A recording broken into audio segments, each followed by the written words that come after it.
Welcome to a massive episode of the E30 project. In this episode, we are going from this to this.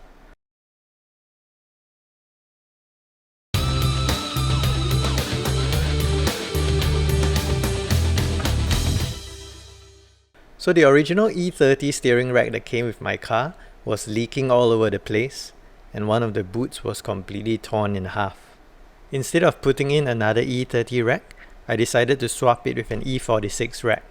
Having a steering rack that goes from full left to full right more quickly should make driving through corners and even in-town driving more enjoyable.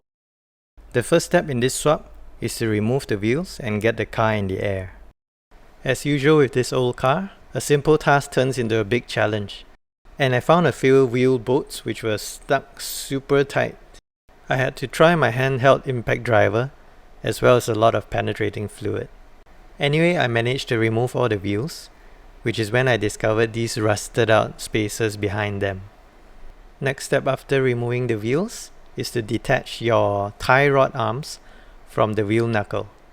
By this episode, it seems a bit redundant to say it, but one way you can separate the tie rod from the ball joint is to turn the nut around, put it back on, and get our old friend the hammer.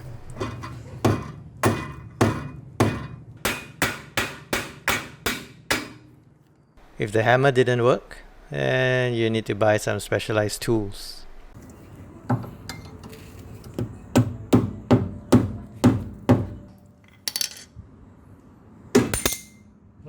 Finally. Next thing is to detach the steering linkage from the steering column. But before that, this little guy is in the way. Now we can remove the steering linkage bolt and nut.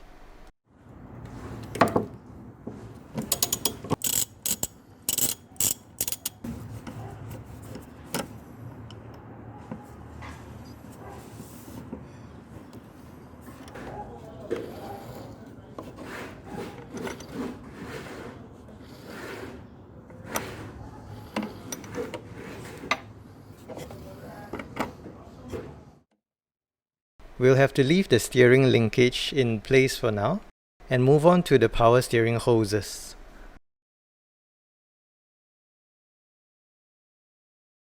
That's the high pressure banjo bolt loosened. Now we move on to the low pressure bolt.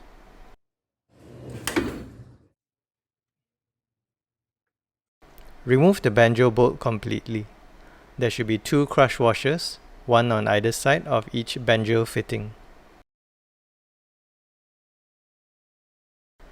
Now the power steering fluid reservoir should be about empty, and you can work on removing it. Loosen the clamp holding the reservoir to the car body, and then you can remove the 2 hoses leaving and entering the reservoir from the bottom. Now you can move back underneath the car and remove the only 2 bolts and nuts holding the steering rack onto the subframe. You will probably have to squeeze in a wrench on top of the steering rack to hold the upper nut in place.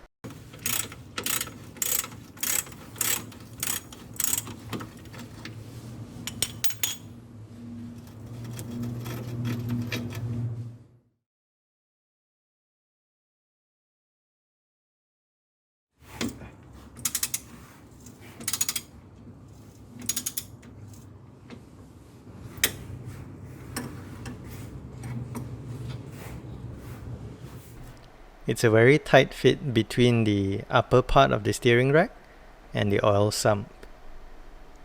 But if you don't get a wrench to hold the upper nut in place, then the bottom bolt will just keep spinning without getting any looser.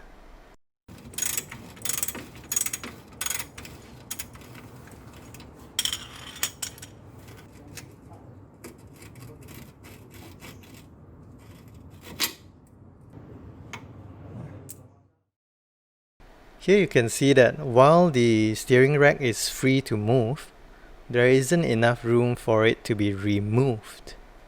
I had wanted to do this steering rack swap while I had my oil pan off the car back in the previous episode, but the parts just weren't here and the timing just didn't work out. So what you have to do, and what a lot of people seem to do, is you have to bend the two little ears on the subframe where the bolts were. You have to bend them out of the way so that you can actually remove the steering rack. And you can see here that I'm really bending it quite a lot, maybe 70-80 degrees. But the subframe material is pretty soft, and when you go to tighten the new steering rack back on and you bolt it down, the ears basically go back into shape. So don't worry about this part. By this point, the subframe has been bent enough, but the steering linkage, which we left in place, was holding it up. So just go and detach the steering linkage from the steering column.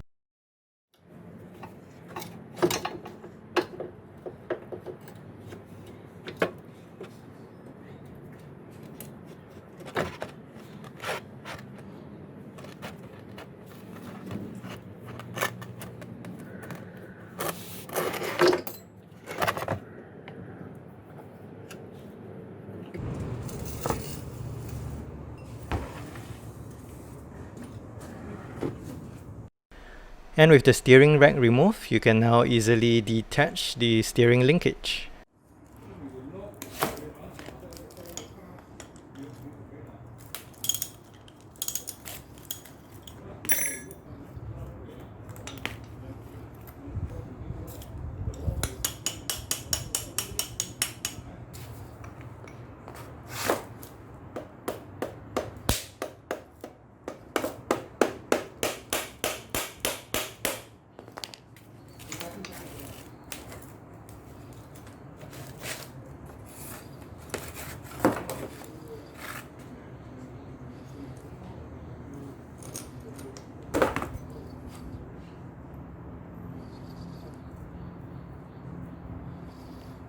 Comparing the E30 rack below and the E46 rack above, they pretty much have the same width and the mounting points are on the same locations.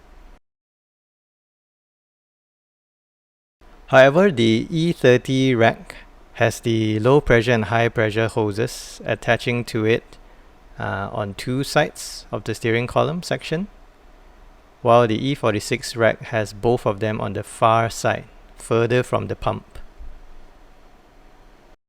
The routing of the hoses on the E30 rack is also all on one side, closer to the driver, while the E46 has the hard lines closer to the driver, while the high pressure and low pressure lines are on the outside of the car.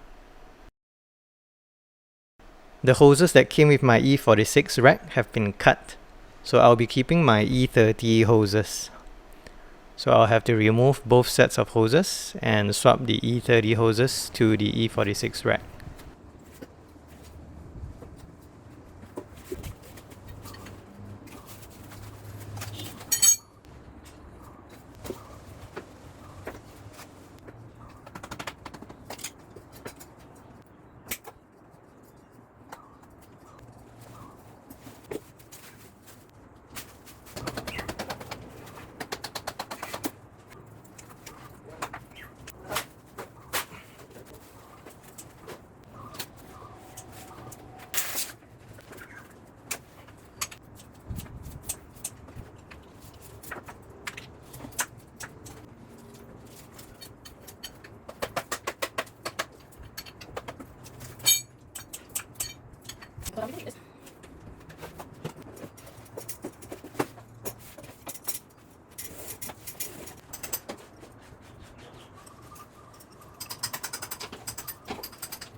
Here are the cleaned up E46 rack and boots, as well as the E30 hoses, linkage and reservoir.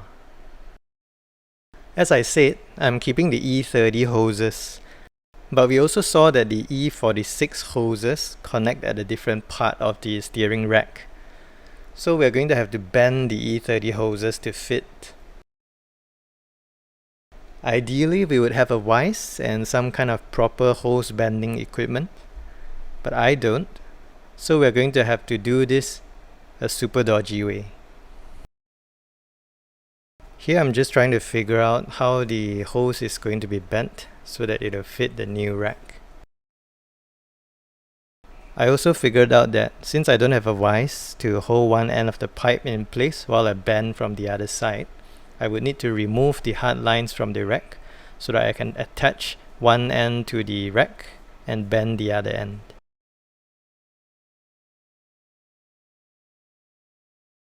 The hard lines have a tiny little O-ring on the inside, so now that I've removed them, I'll need to replace the O-rings.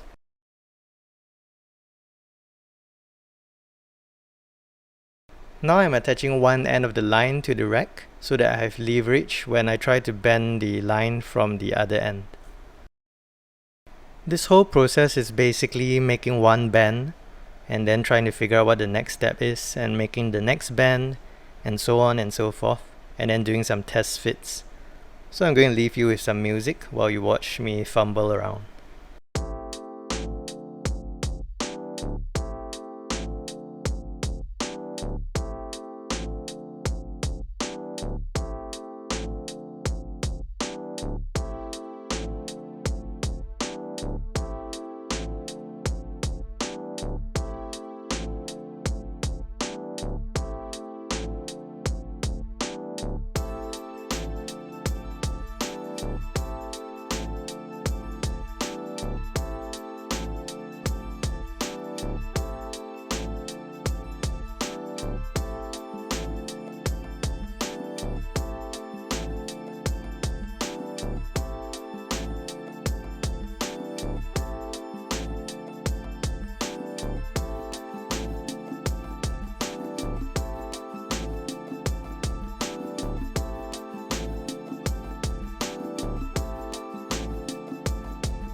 At this point we are pretty close to done with all these hoses and pipes, and it's time to turn our attention to the steering linkage. This is my steering link. It's a bit simpler than what I saw online. I'm not sure if that's a Malaysian made version or just a right hand drive version. Anyway, it's too long for the new steering rack, so we'll have to shorten it by removing this middle rubber guibo section. Basically just detach it and reattach the two parts of the steering linkage without the rubber guibo.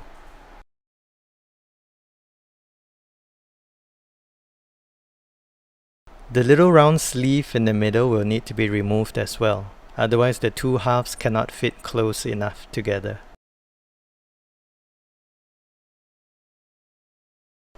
Next, you will discover that the shaft in the middle will get in the way of the universal joint once you join the two halves together.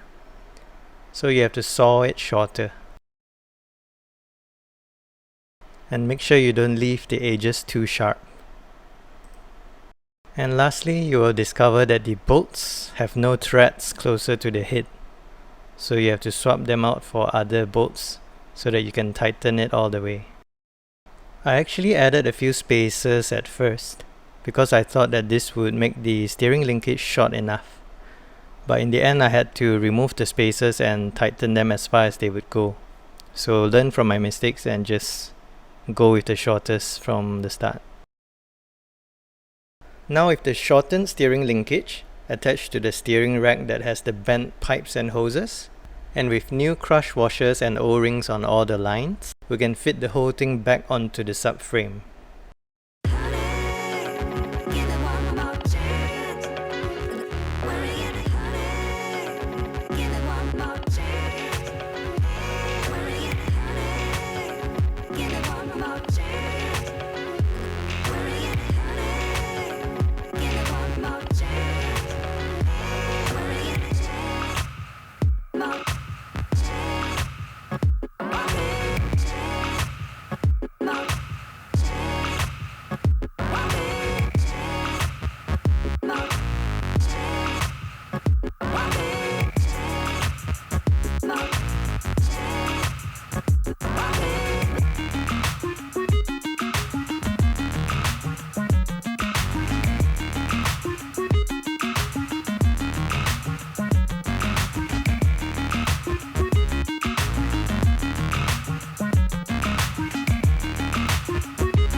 Bolt up the side furthest from the steering wheel first, because we haven't connected the steering linkage and the steering column.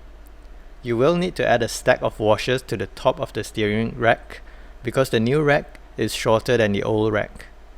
A quick tip to save yourself a lot of grief is to tie up the whole stack of washers with tape on the outer edge so that it becomes one piece instead of a lot of separate washers waiting to fall all over the place.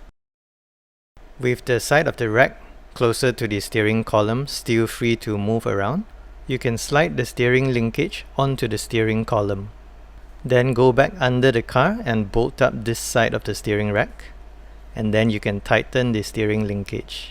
If you had deleted the linkage guibo without adding the washers, the positioning of the linkage and the rack should be perfect, which will then allow you to discover the next problem. The exhaust is in the way. So we'll have to remove the exhaust and we'll get them modified another day. But the stabilizer bar is in the way. So we have to loosen that and move it slightly out of the way as well. I didn't remove the stabilizer bar. In fact, it didn't look like there was enough room to. But just wriggling it around gives enough clearance for the exhaust to be dropped down. And there you have it, a steering rack swap which resulted in an exhaust removal. Back at the steering rack, things are looking good. You can see that when I tighten the bolts up, the subframe goes back into shape and flattens out nicely. Here's the steering rack all bolted up.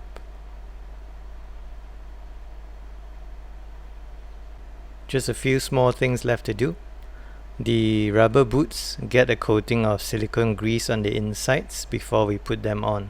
I used half a tube of this CRC silicone grease for each boot. Once the boots are greased up, you can slide them onto the inner tie rod and tie each end of the rubber boot with a zip tie. I would have liked to use metal clamps for these, but I couldn't find anyone selling them. A quick test with the steering wheel.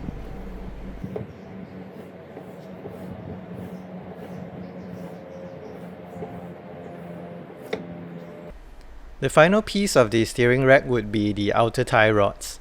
I bought a set of E36 tie rods because the E46 are supposed to be too long for the E30. So we are going to use E36 outer tie rods with the E46 inner tie rods. We can't just use the E30 outer tie rods because those have male threads. Outer tie rods are marked L for left and R for right, so make sure you install them on the correct side.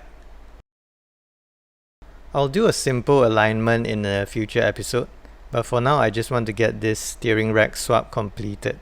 So I'll just attach the outer tie rods to the inner tie rods and hook the outer rods to the wheel knuckles.